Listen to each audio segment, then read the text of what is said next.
और जब तक न्याय नहीं मिलेगा निरंतर चलता रहेगा, डटे रहेंगे। और हमारे लिए हमारी प्रथम मांग है कि समान कार्य का समान वेतन हमको दिया जाए, लेकिन अभी तक प्रशासन द्वारा शासन द्वारा कोई सुनवाई हमारी नहीं हुई है। जो इन कर्मचारियों को अधिकार दिलाएगा वही प्रदेश चलाएगा। उत्तर प्रदेश पावर कॉरपोरेशन के संविदा कर्मचारी हैं, लगातार 3 दिनों से राजधानी लखनऊ के इको गार्डन में बने हुए हैं और लगातार अपने हक की मांग सरकार तक पहुंचाने का प्रयास कर रहे हैं। आप देख सकते हैं कि दूर दूर तक जहां तक भी नजर जाएगी सिर्फ संविदा कर्मचारी ही मौजूद हैं यहाँ पर और लगातार अपनी मांग सरकार तक पहुँचाने का प्रयास कर रहे हैं।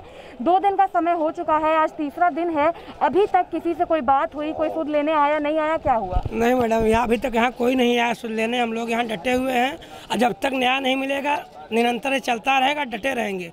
और यहाँ यूपी सरकार की पूरी व्यवस्था को हम लोग चरमरा देंगे और इनको हमारी मांगें माननी पड़ेगी। ठेकेदारी प्रथा खत्म करनी पड़ेगी, समान कार्य समान वेतन देना पड़ेगा। आज की इस महंगाई में 7-8 हज़ार रुपये मिलता है और 24 घंटा काम लिया जाता है। कोई लाइन अगर ब्रेक डाउन है तो हमारे भाई लोग रात के 12 बजे 1 बजे उसको चालू करने जाते हैं ना। बारिश हो या पानी हो, आदमी जो कमर भर के पानी में जो निकल तालाब में घुस के तार निकाल रहा है और ठेकेदार इसका पूरा आनंद ठेकेदार ले रहा है। 13-14 हज़ार रुपये हम लोग का पास होता है, हम लोग के हाथ में 7-8 हज़ार रुपये मिलता है। पीएफ का पैसा बताते हैं कटता है, वो भी पैसा नहीं कटता है। 1 महीने में डालेंगे, 3 महीने में नहीं डालेंगे। निरंतर ऐसा हो रहा है। हम लोग बहुत इस चीज़ से दुखी हैं और सरकार ने आने से पहले ये कहा था कि हम लोग के बारे में कुछ करेंगे, लेकिन 4 साल हो गया, चुनाव आने वाला है, अभी तक कोई प्रकार कोई व्यवस्था नहीं दी गई और ना कोई प्रकार सुख सुविधाएँ दी जाती हैं। आए दिन हादसा होता है, कोई ना कोई भाई इससे पीड़ित होता है, कोई ना कोई ख़त्म हो जाता है। उनके परिवार से पूछिए आप क्या कंडीशन होती भाई। घर में 1 आदमी कमाने वाला है, 10 आदमी खाने वाला है, 7-8 हज़ार में क्या होता है आज टाइम में। कैसे चोट लगी आपको? हमको चोट लगी है, हमने शट डाउन लिए थे। आप संविदा कर्मचारी? यस, हम संविदा कर्मी हैं सुल्तानपुर और हम शट डाउन लिए थे और शट डाउन लेने के बावजूद भी सप्लाई चालू करती थी। उसके बाद हमको 11 हज़ार लाइन थी, करंट लगा, उसके शॉर्ट से हम गिर गए। सर पे चोट हुई है यहाँ, ये देखिए। मतलब कोई आर्थिक मदद नहीं की गई, न विभाग द्वारा, न जो सरकार द्वारा, न कम ठेकेदार द्वारा। ऐसे और भी तमाम हादसे होते रहते होंगे? हाँ, बहुत सारे आते, आए दिन हफ्ते नहीं बीतते कहीं ना कहीं ऐसे हादसा सुनाई देता है। और भी लोग मौजूद हैं, उनसे भी बात करेंगे। आप बताइए, आपको भी थोड़ी दिक्कत लग रही है, क्या हुआ था? सर ये हम शट डाउन लिए थे और शट डाउन के अचानक ये जो करंट आता है ओवर करंट, तो तार में लाइन खोल करके कार्य कर रहा था और जेई महोदय द्वारा हमारे ऊपर प्रेशर डाला गया था और जेई के द्वारा जो इस समय नए TG2 आए हैं पावर हाउसों में, नए जिनको ज्ञान नहीं है, इनको पता नहीं कि RBY कौन है। आप पूछ लीजिएगा सर, RBY को पता नहीं। जो नए TG2 आए हुए हैं, इतना प्रेशर इस संविदा कर्मियों के ऊपर डालते हैं कि अगर आप लाइन नहीं बनाओगे तो हम आपको पावर हाउस से बाहर कर देंगे। तो मजबूर में हम लोग गरीब आदमी खंबे के पोल पर चढ़ करके कार्य करते हैं और जो कार से अगर बाधित हो गए, चूक गए, नीचे चले आए, तो कोई सरकारी अधिकारी हमारी तरफ मुंह मोड़ कर नहीं देखता है, जिंदा है कि मर गया है। इसको कम से कम गहराई से सरकार को और सरकारी कर्मचारियों को समझना चाहिए कि अगर कर्मचारी ना होता ये संविदा तो आज उत्तर प्रदेश ना चलता। इसलिए हम समान कार्य का समान वेतन की लड़ाई आज आपके यहाँ ये राजधानी लखनऊ में लड़ रहे हैं। इसका हमारी जो भी बातें संविदा कर्मियों की सरकार तक आप लोग पहुँचाएँ। हम आलापुर रामनगर से हैं। जब भाजपा की सरकार नहीं बनी थी उस समय माननीय मुख्यमंत्री जी हमारे आलापुर रामनगर में गए थे, वहाँ उनका एक सम्मेलन था। उस समय उन्होंने वादा किया था कि आप लोग को जो संविदा कर्मचारी हैं, आप लोग की जो है समस्या सुनी जाएगी और हमारी सरकार बनते हैं आप लोगों को नियमित कर दिया जाएगा। इसके बाद हम लोग यहाँ पे बहुत धरना दिए और कर्मचारी और सरकारी जो लोग हैं किसी का कोई आश्वासन नहीं मिला। आज हम लोग यहाँ मजबूर होकर के यहाँ हम लोग 3 दिन से जो है धरने पे बैठे हैं, अपना समय किस तरह काट रहे हैं हम लोग जा रहे हैं। प्लस हमारे घर के जो बच्चे बीबी हैं सब परेशान हैं। इसलिए हमारी यही मुख्यमंत्री योगी जी से निवेदन है कि जो उन्होंने वादा किया था आलापुर जो डिवीज़न है आलापुर विधानसभा हमारा रामनगर में, वो पुरानी बात वो जो है याद करें, याद करके हम लोगों का जो निस्तारण कुछ ना कुछ करें। यही हमारे 3 दिन का समय हो चुका है, अभी तक कोई अधिकारी नहीं आया मदद करने के लिए। अगला कदम क्या हो सकता है? अगला कदम ये होगा कि हमारा जो कार्य बहिष्कार चल रहा है ये पूरे प्रदेश में चल रहा है, ये निरंतर चलता रहेगा। इसमें अभी जैसे सूचना मिल रही है कि प्रदेश में काफ़ी स्थानों पे जो है बिजली व्यवस्था बिल्कुल चरमरा गई है। इसमें बिजली बनाने वाला कोई कर्मचारी वहाँ पे नहीं है। विभाग जो 40-40 हज़ार रुपये रख के जो लाइनमैन सरकारी हैं उनको जो पेमेंट दे रही है वो किसी मतलब के नहीं है। वो प्राइवेट आदमियों से काम करा रहे हैं जिसमें 3 आदमी जो है एक्सपायर हो गए हैं बिजली के करंट से। एक गोंडा में हुई है, एक शाहजहाँपुर में हुई, एक बदायूं में हुई है।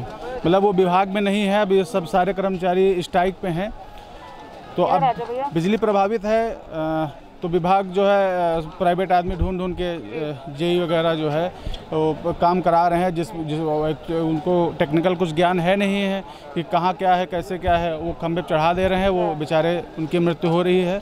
ये बिल्कुल पावर कॉरपोरेशन के अधिकारी के काफ़ी लापरवाही देखने को मिल रही है। और अगला कदम ये होगा कि यदि कोई ठोस निर्णय नहीं होता है तो हमारी जो सुनेगा, चाहे वो पक्ष का हो या विपक्ष का होगा, जो इन कर्मचारियों को अधिकार दिलाएगा वही प्रदेश चलाएगा।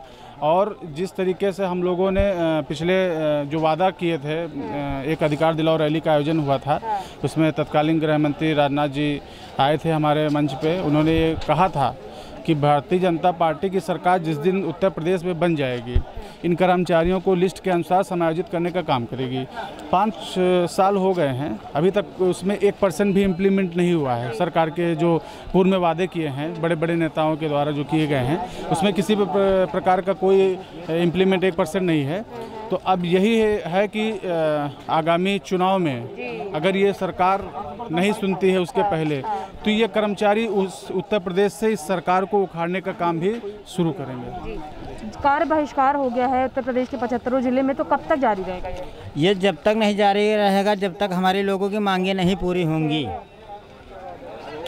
और है कि हम लोग जो काम कर रहे हैं, मेहनत कर रहे हैं, अगर सरकारी आदमी 40-50 हज़ार सैलरी पा रहा है, उसको अगर कोई ये नहीं पता है कि न्यूट्रल है या फेस है, उसको जब अक्ल नहीं है, तो हम लोग को, अगर हम लोग संविदा कर्मचारी अगर हम काम कर रहे हैं, 8,000 रुपये तनख्वाह पा रहे हैं, तो हम लोग 24 घंटे काम कर रहे हैं। अगर कोई सरकारी आदमी कहता है कि वहाँ जाना है, तो हम लोग मतलब 24 घंटे काम कर रहे हैं। और लेकिन जो सरकारी लोग हैं वो 40 हज़ार रुपये तनख्वाह पा रहे हैं, वो अपने घर में बैठे हैं, वो 6-7 घंटा नौकरी करते हैं। हम लोग 48 घंटे नौकरी कर रहे हैं। तो हमारी लोगों की मांगें पूरी होनी चाहिए कि नहीं। ये योगी जी या मुख्यमंत्री या हमसे इससे नहीं मतलब है। हम लोगों को हमारा अधिकार चाहिए, हम लोगों को हमारा पैसा चाहिए, बस हमारी मजदूरी चाहिए, हमारी मेहनत चाहिए। हमसे सरकार से कोई मतलब नहीं है, सरकार सपा हो या बीजेपी हो या बसपा हो। हम लोगों को हमारी पूरी मांगें होनी चाहिए, हम लोग काम करेंगे। अन्यथा अगर हमारे लोगों की मांगें नहीं पूरेंगे, हम काम नहीं करेंगे। आज 4 दिन हो गए या 40 दिन हो जाएं, हम लोग बहिष्कार करेंगे। सीधा सा हमारा काम है। कहाँ से आए? मैम अयोध्या से आए हैं हम, और हमारा 3 दिन से 7 तारीख से हमारा धरना चल रहा है। 7 को धरना था, 8 से कार्य बहिष्कार था। अभी तक ना तो यहाँ कोई प्रबंधक आया, ना तो सरकार से हमारी कोई वहाँ से कोई आया हमसे बात करने के लिए। हम लोग 3 दिन से बिल्कुल प्लेटफार्म से लेके यहाँ तक कैसे भी अपना मतलब जीवन यापन कर रहे हैं, बिता रहे हैं, उसको हम कंडीशन को हम समझ रहे हैं। कोई सुनने को हमारा तैयार नहीं है। स्थिति आज ये है कि नॉन स्किल्ड वाले को 7700 दे रहे हैं, स्किल्ड वाले को ये 9800 रुपये दे रहे हैं। बताइए, वहीं TG2 35,000 से 40,000 पाते हैं, दिन में ड्यूटी 12 बजे आते हैं, और वो शाम को 2 बजे 3 बजे निकल जाते हैं। वो फिर उसके बाद कहीं डिस्कनेक्शन करना हो तो अभी उनके साथ हम जाएं, हम डिस्कनेक्शन करवाएं, खंभे पर चढ़ के हम तार खोलें। जो भी जनता है उसको आक्रोशित होती है, हमारे ऊपर होती है। ये तो 2 बजे निकल जाते हैं। बिजली घर पे परिचालन का काम होता है, रात में लाइन 12 बजे खराब होती है, लाइनमैन को हमसे डाउन देकर दबाव डाला जाता है। 12 बजे रात को लाइन विजिट कराई जाती है, लाइन चालू कराया जाता है। फिर भी लाइनमैन हमारे बेचारे वो अपने 8,000 की रोजी रोटी के लिए भाग के जाते हैं, और अधिकारी उनके ऊपर चढ़े रहते हैं। आए दिन एक्सीडेंट होता रहता है, लेकिन कोई सुनवाई नहीं, ना तो कोई मुआवजा है। संगठन दबाव डालता है, तब ये कोई 40,000 कहीं 50 रुपये क्रियाक्रम के लिए देते हैं। इस नेत्र से देते हैं, इनका क्रियाक्रम होगा। बताइए, मतलब हम उसी के काबिल लगे कि हमारे क्रियाक्रम के लिए हमको पैसा देंगे तो हमारा क्रियाक्रम होगा। और हमारे लिए हमारी प्रथम मांग है कि समान कार्य का समान वेतन हमको दिया जाए, हमारा तनख्वाह 18,000 किया जाए, जो दुर्घटना हित लाभ है वो हमको दिया जाए। लेकिन अभी तक प्रशासन द्वारा, शासन द्वारा कोई सुनवाई हमारी नहीं हुई है। ये हमारा दुर्भाग्य है कि हम संविदा कर्मी दिन रात एक करके मेहनत करते हैं, हमारा सुनने वाला कोई है नहीं। कहाँ से? समेसी पावर हाउस से। कब, क्या उम्र है आपकी?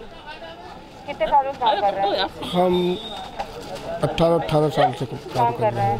पैर में दिक्कत लग रही है आपके, कैसे हुआ? ये तो पारंपरिक चीज़ है, ये तो हो गया, मगर हम लोगों की दिक्कत ये है कि हम लोगों की मांगे पूरी की जाए, जो वेतन है वो वेतन दिया जाए, विभाग से हम लोगों को किया जाए।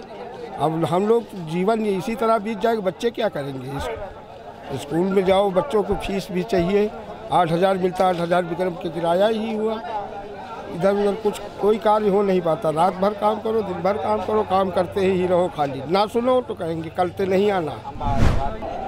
तो जैसा कि आपने देखा, यूपीपीसीएल के संविदा कर्मचारी हैं, 3 दिनों से राजधानी लखनऊ के इको गार्डन में बने हुए हैं। इन लोगों का कहना यही है कि लगातार जो इन लोगों का काम है उसमें कई तरीके के हादसे भी होते रहते हैं, जिसके बाद ना तो इनको मुआवजा मिलता है, ना ही इनकी जो प्रोत्साहन राशि होती है वो पूरी मिल पाती है, उसमें भी कटौती होती है। इन लोगों का साफ तौर पर मांग यही है कि इन लोगों को समान कार्य समान वेतन चाहिए, क्योंकि जिस तरीके से ये लोग काम करते हैं उस हिसाब से इन लोगों को उसके पैसे नहीं मिल पाते हैं और आज के टाइम में घर चलाना भी मुश्किल हो जाता है। इन लोगों ने ये साफ कर दिया है कि अगर इनकी मांगे पूरी नहीं हुई तो इसका असर 2022 के विधानसभा चुनाव में भी देखने को मिलेगा, और अगर मांगे जल्द से जल्द पूरी नहीं हुई तो वो यहीं रहने वाले हैं, यहाँ से कहीं नहीं जाने वाले हैं। फिलहाल के लिए इतना ही। कैमरा पर्सन अभय के साथ मैं शिवांगी, JMD खबर लखनऊ।